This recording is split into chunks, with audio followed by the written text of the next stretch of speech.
10 winters ago, a cowboy pulled a half-dead Apache girl from a dry creek bed and thought that was the end of it. He was wrong, because 10 winters later, she rode back through the same dust, not as the child he saved, as the woman who came to save him. This is the story of Ethan Cole and Ayana Begay, and the bracelet that crossed 10 years to find its way home. The storm hit like an angry god. 3 days of wind, then nothing, just silence and broken mesquite. Ethan Cole was 28. He owned 200 head of cattle and 400 acres of stubborn land outside a town called Red Rock. He wasn't a hero. He wasn't a villain. He was just tired. He was riding the North Ravine that morning, looking for fence damage, when his horse stopped dead. 20 yards ahead, half buried in silt, was a small body. At first Ethan thought, coyotes got to her. Then he saw the rise and fall of her chest. She couldn't have been older than 10. Dark braids caked in mud, dress ripped to the knees, bare feet blue with cold. Around her neck, a string of beads. Apache work. And all around her, the signs of why she was alone. Burned wagon tracks. Scattered supplies. The kind of mess that meant her people had been run off by militia 2 counties over. She opened her eyes when he got close. Black. Wide. Terrified. She tried to scoot back, hissing words Ethan didn't know. He knew better than to touch her fast. He'd seen what happened to men who helped the wrong person in 1888. So he sat down, 10 feet away, took off his hat. Name's Ethan, he said to the dirt. I ain't gonna hurt you. Storm's bad. You'll die out here. She didn't answer, but she stopped trying to run. Fever had her by the second day. Ethan carried her to the ranch house, laid her in the spare room, washed her face. He told himself, just until she's strong enough to leave. She didn't speak for 8 days. On day 9, in the middle of the night, she whispered, Ayana. That was all he got. Weeks passed. Ayana ate. She slept. She watched him from the doorway like a deer watches a hunter. She never said thank you. Instead, one morning, he found something on the chopping block outside. A bracelet, woven from yucca fiber and dyed red thread. Small, uneven, a child's work. Next to it, a cup of water. That was her way of saying goodbye. Because that afternoon, 3 riders came. No guns drawn. Just family. An older woman, a younger man, and a boy. All Apache. All watching Ethan like he was a wolf near the coop. Ayana walked out to them. Didn't look back. The older woman nodded once at Ethan. That was it. He stood on his porch and watched them disappear into the sage. The bracelet stayed on his table. Years went by. Ethan buried his parents.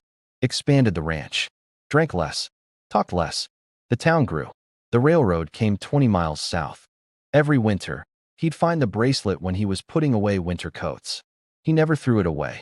He told himself it was just a thing. But things don't keep you up at night. Ethan was 38 now, gray in his beard, hands like leather. He was mending fence when he heard hoofbeats that didn't sound like any of his neighbors. Too steady, too sure. He turned. A woman on a dun mare. She rode like she'd been born in the saddle. Long dark hair, no hat. A canvas duster over a dress that was half calico, half beadwork. Turquoise at her wrists. She stopped at the gate and swung down. And Ethan felt the air leave his lungs. Because he knew those eyes. You're staring like you've seen a ghost, she said. Her English was clean. No accent. Maybe I have, he answered. She smiled. Not the scared smile of a child. The smile of a woman who'd walked through fire and decided to keep walking. Do you remember me, Mr. Cole? I remember a girl who left a bracelet. Good, she said. Because I'm Ayana Begay. And I came back to marry you. She said it plain, like she was asking for water. Ethan laughed. Once. Sharp. You're joking. I don't joke about promises, she said. Ayana didn't move into the house that night. She made camp by the creek, like she was giving him space to think. But the town didn't give him space. By morning, the storekeeper knew. By noon, the sheriff knew. By evening, half the county knew. Ethan Cole's taking up with the squaw. She'll bring her tribe down on us. 10 years ago, his daddy fought them. Now he's betting them. Ethan heard it all. What he didn't hear was Ayana complaining. Not once. She came to town with him the next day. Head high. She bought flour and coffee, paid with her own money. When women turned their backs, she didn't flinch. When kids stared at the beadwork on her sleeves, she smiled at them. That night, 4 men rode to his place. Last warning, Cole, the leader said. This ain't 1888. But it ain't 1998 either. Send her back before someone gets hurt. Ethan stepped onto the porch, rifle not in his hands, but leaning against the door. Before he could speak, Ayana came out from behind the house. She didn't have a weapon. I was 10, she said. Alone. Dying. This man gave me his coat, his bed, his food. You're afraid of me because of what I am. He wasn't afraid of me because of what I needed. Which one of us is the coward here? They left. Cussing. But they left. Later, by the fire, Ethan asked, "Why me? You could have anyone in your tribe." Ayana stared into the flames. "Because 10 years ago, you didn't see an Apache girl. You saw a child. And I've spent 10 years becoming a woman worthy of that kind of seeing." For 2 months, Ayana split her time. 3 days at the ranch. 4 days with her people 30 miles north. She was a healer in training. She had responsibilities. Ethan learned. He learned 20 words of Dine. He learned why certain mountains were sacred. He learned that Ayana's aunt had died in the same raid that scattered Ayana's family. Ayana learned. She learned how to brand cattle, how to read weather in the clouds. She learned that Ethan hadn't spoken to his brother in 5 years over a land dispute. They fought once. About the future. About kids. About where they'd live. Ayana won by not raising her voice. "We build something new," she said. "Not his world. Not mine. Ours."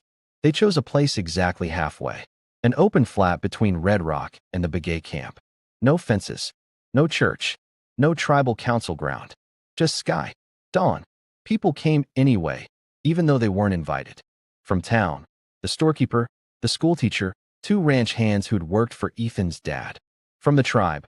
Ayana's aunt, the elder who taught her medicine, cousins, children. The air was tight. Ayana walked to Ethan wearing white cotton.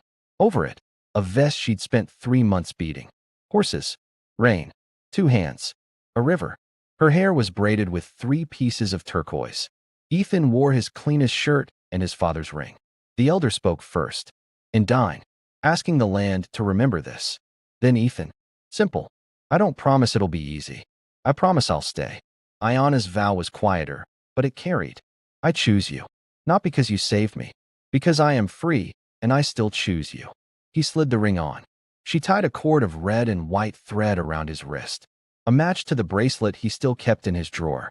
The wind came up. Warm. And for 10 minutes, nobody in that crowd cared who was who. They still live on the same ranch. It's bigger now. They have 2 kids. A boy with Ethan's eyes and Ayana's stubbornness. A girl with Ayana's hair and Ethan's quiet. The kids speak both languages. They go to town on Saturdays and to ceremony in the summer. Do people still talk? Yes. Did it get easier? Slowly. Ethan keeps both bracelets in a small tin on his dresser. The child's uneven one, and the one Ayana made him on their wedding day. People ask him if he regrets it. He looks at Ayana, who's teaching their daughter how to set a broken bird's wing, and says, "The desert remembers everything, and I'm glad it remembers this. Love doesn't erase history, but sometimes it writes a new page." If this story touched you, hit subscribe. We tell the stories of the West that weren't in the books. The messy ones. The real ones. What would _you_ have done in Ethan's place? Tell me in the comments. And if you believe in second chances, share this with someone who needs to hear it. If this story moved you, I want to hear from you. Drop a comment below and tell me what country you're watching from. I read every single one, and I love seeing how far these stories travel. And if you love stories like this, stories about courage, second chances, and love that crosses every border, hit like and subscribe. It helps more than you know, and it tells me you want more stories like this.